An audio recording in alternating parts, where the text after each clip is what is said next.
Hello everyone, আসসালামু আলাইকুম। বৃষ্টির দিনের একটা এলোমেলো ব্লগ নিয়ে তোমাদের সামনে চলে এসেছি।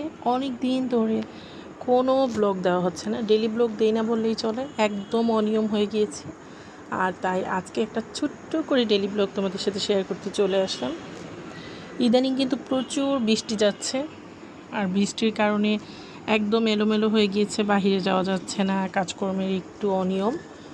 তবে আমার কিন্তু নতুন একটা পেজ আছে, জান্নাত ফ্যাশন ওয়ার্ল্ড আরজে, সেখানে তোমরা ভিজিট করতে পারো। সেখানে আমি সব ধরনের মেয়েদের প্রোডাক্ট, জামদানি শাড়ি, বিছানার চাদর, উন্নত মানের কমফোর্টার, তারপর পেয়ে যাবে তোমরা বাটিক সুতি শাড়ি, বাটিক সিল্ক শাড়ি, তারপর পেয়ে যাবে তোমরা হ্যান্ড পেইন্টের শাড়ি, কাপল ড্রেস, আরও পেয়ে যাবে তোমরা সুন্দর সুন্দর যত ধরনের মেয়েদের থ্রি পিস আছে, জমজম, মালহার, আইসক্রিম ড্রেস, বাটিকের ড্রেস, লোন ড্রেস, সব কিছু।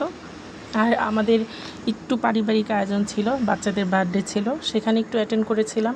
টুকটাক একটু আর কি সময় কাটানো পরিবারের সাথে, একটা সুন্দর সময় কেটেছে। বাচ্চাদের নিয়ে একটু নানু বাসায় গিয়েছিলাম, বাসায় এসেই আবার রান্নাবান্না।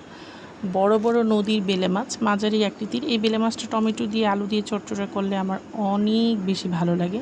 এটা চচ্চড়া করলাম। আর গরুর মোটা মোটা হাড্ডি, মানে এই হাড্ডিটা পেঁয়াজ পেস্ট করে দিয়ে রান্না করলে, আর মশলাগুলো যদি সব বাটা মশলা হয়, তাহলে কিন্তু স্বাদটা 10 গুণ বেড়ে যায়। আর এভাবেই আজকে একটা সারা দিন কর্মব্যস্ত পার হলো, আর রাতে জ্যোৎস্নাটা দেখলাম। আর তোমাদের সাথে বাই বাই।